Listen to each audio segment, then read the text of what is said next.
My child-loving neighbors keep trying to take my daughter and make our kids be a creepy twin couple.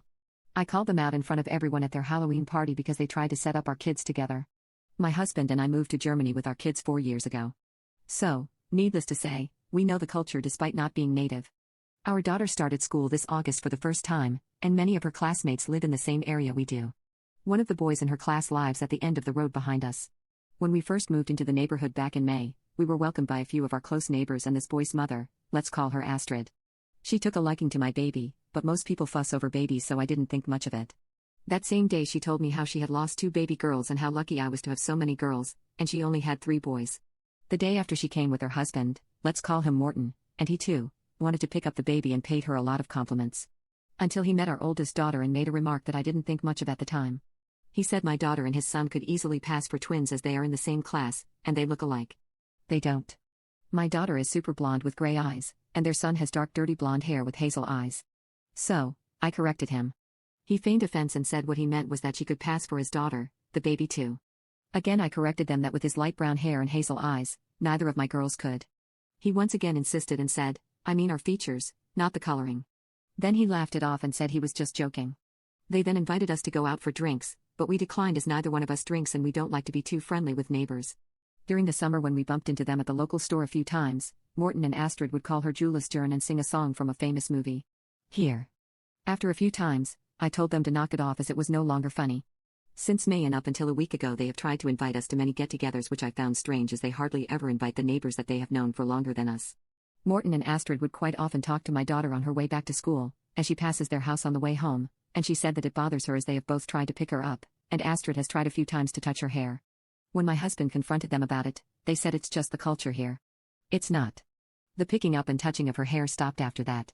At the beginning of October, they wanted us to help them host a Halloween party at the end of October, and wanted us to meet them at their house so we could coordinate the children's costumes, especially the twins. We declined again as we don't celebrate Halloween. They tried to convince us otherwise and were very pushy. Even had their son knock on our door a few times to play with his twin after school.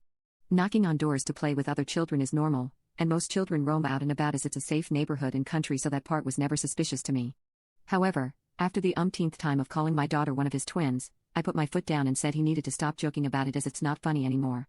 My husband goes offshore at times due to his work, and it has been me and the children since mid-October. My daughter's teacher also lives in the neighborhood and she is a childhood friend of Astrid. She was present in the park by our house when Astrid came up to me and handed me 3 costumes. 1 for each of my girls. She said as we don't celebrate Halloween, she and her husband had decided to host a Halloween party instead and wanted my girls to wear these. I was shocked but told her no. It would not happen. The teacher tried to convince me that this would be a nice way of meeting other families and it would be fun for our children. Astrid said she had spent a lot of money on adjusting the costumes and had found the right hairstyle for my daughter to go as Gretel to her son Hans. I told her no one made her spend the money as I had made it very clear that none of my children would be going. Right in front of me she took the hairband off my daughter's hair and tried to put one on that she had bought for the costume.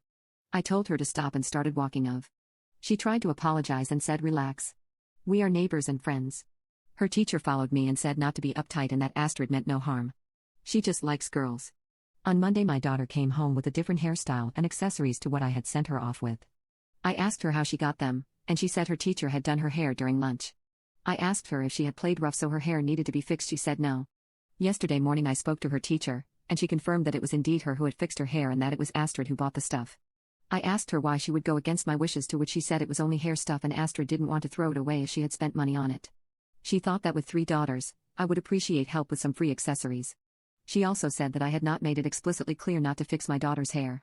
I left after telling her to never do it again and returned the stuff. In the evening the neighborhood children went trick-or-treating. Those participating were informed it would last from 6 to 8. I let my daughter go off and play with one of the other girls who wasn't trick-or-treating. At about 7, I couldn't hear them. So, I went outside to check and they were not there. I asked one of the other children if they had seen her and they said Morton and Astrid had collected her in their car, and her friend had gone home. I asked next door to watch my other 2 while I ran with the baby to their place. When I arrived there, they were having a party in the garden and my daughter was there. She had her hair done, and she had a candy bag. She was also wearing the costume.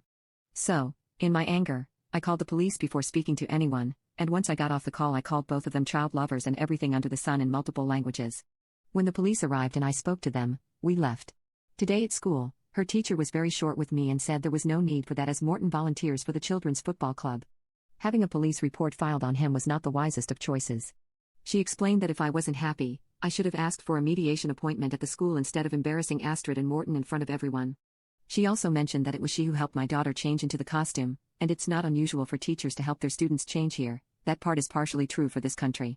She said Astrid has been grieving, and her behavior is normal for someone who lost so many children one after the other, and not to make it harder on her as people have gossiped quite a bit about it.